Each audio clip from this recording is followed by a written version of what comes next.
आपल्याला काय झालं होतं? मला चिकनगुनिया झाला होता. ऍक्च्युली मला माहित नव्हतं मला चिकनगुनिया झालाय. एक दिवशी रात्री अचानक एवढा सगळा ताप आला, भरपूर ताप आला आणि तो तापच वेगळा होता. म्हणजे मला असं सुचलं सुद्धा नाही की मेटासिन घ्यावी, इतका तो भयंकर ताप होता. आणि मला अँकल पेन सुरू झालं, अनबेरेबल अँकल पेन.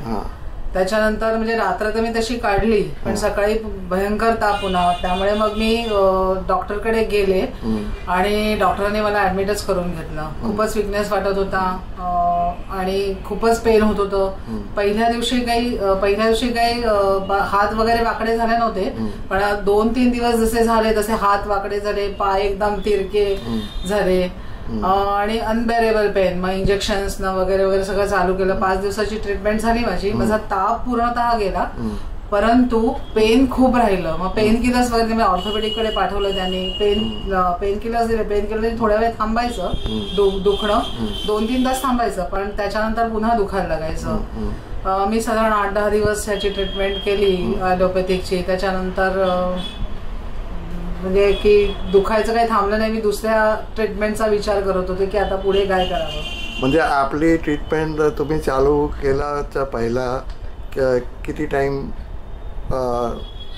ये बिमारी होती? साधारण 2-3 महिने मी खूप सफर झाले. 2-3 महिने तर सफर झाले. काय काय झालं होतं आणि काय काय तुम्ही कोशिश केली ते? ऍक्च्युली मी ते ॲलोपॅथिक ट्रीटमेंट घेतल्यानंतर म्हणजे त्यांचा जो कोर्स होता तो पूर्ण 15-20 दिवसाचा काहीतरी कोर्स होता, तो पूर्ण मी संपवला. त्याच्यानंतर मी आयुर्वेदिक ट्रीटमेंट चालू केली. ती जवळजवळ महिनाभर केली, पण काही एवढा सगळा फरक पडला नाही मला. थोडाफार पडला, पण अगदी म्हणजे नहिवत पडला. त्याच्यानंतर मग मी एक ॲक्युप्रेशर सेंटरला गेले. तिथे थोड्या दिवस ट्रीटमेंट केली, पण मला ते पेन काही असह्य पेन होत होतं, ते काही थांबत नव्हतं. मग माझे एक रिलेटिव्ह आहेत, त्यांनी मला ह्या सरांचा परिचय दिला. त्यांनी सांगितलं होमिओपॅथिक का नाही तुम्ही ट्राय करत आहात? तर मी म्हटलं येस, मी तर होमिओपॅथिकची पूर्वीपासून फॅन आहे. म्हणजे मला होमिओपॅथिक औषधांनी नक्कीच बरं वाटतं. त्यामुळे मी म्हटलं चला ते होमिओपॅथिक ट्राय करूया. ते इथे घेऊन आले मला. डॉक्टरांशी चर्चा केली, बोलले खूप सगळं. तर त्यांच्या बोलण्यातून त्यांनी एवढा आत्मविश्वास दाखवला की तुमचा चिकनगुनिया मी पूर्णतः बरा करून दाखवतो. असं कोणी सांगितलं नव्हतं की पूर्णतः बरा होईल का लवकर बरा होईल, असं कोणी सांगितलं नव्हतं.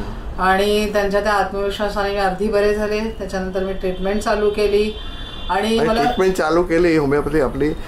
तेव्हा तुमची कशी होती कंडिशन? अनबेरेबल पेन होतं. अँकल पेन तर इतकं होतं की मला वाटलं की मला असं वाटायचं की मला चालता येईल की नाही, मी अशीच राहिली तर. आणि असे अनेक केसेस ऐकले होते की जे लोक खूप सफर करतात. 4-5 वर्षापासून चिकनगुन्याचे पेशंट अजून बरे झालेले नाहीयेत. आणि त्यामुळे मग मला तर एवढी भीती वाटलेली, बापरे हा कसा भयंकर रोग आहे, हा बरा होईल की नाही. म्हणजे मी ऑलमोस्ट माझा कॉन्फिडन्स लूजच झाला होता की मला वाटलं नव्हतं की मी इतक्या पटकन बरी होईन. हात पाव ते तीरशे झाले होते. ते कसं ते तुमचं म्हणजे डॉक्टरांची जशी ट्रीटमेंट चालू केली तुमची, तशी हळूहळू हात सरळ व्हायला लागले. जे मी कामच करू शकत नव्हते. सकाळी उठताना मला त्रास होता, रडू यायचं अक्षरशः. म्हणजे असं वाटायचं बापरे हे किती कसं भयंकर पेन आहे, त्याच्यापेक्षा मरण पत्करलं, इतकं भयंकर पेन होतं ते. तर जशी जशी ट्रीटमेंट म्हणजे एका 4-5 वीक्स मी ती ट्रीटमेंट घेतली. मला एका वीकमध्ये जो फरक जाणवला, त्याच्यानंतर मी दुसऱ्या वीकचं औषध सुरू केलं. मला खूप बरं वाटायला लागलं. म्हणजे 4 वीक्समध्ये तर मी अगदी बिलकुल तुमच्या समोर बघा कशी हट्टी छान आणि बिलकुल काम करायला लागले, बिलकुल ऍक्टिव्ह झाले. तर thanks to doctor, always thanks to homeopathy.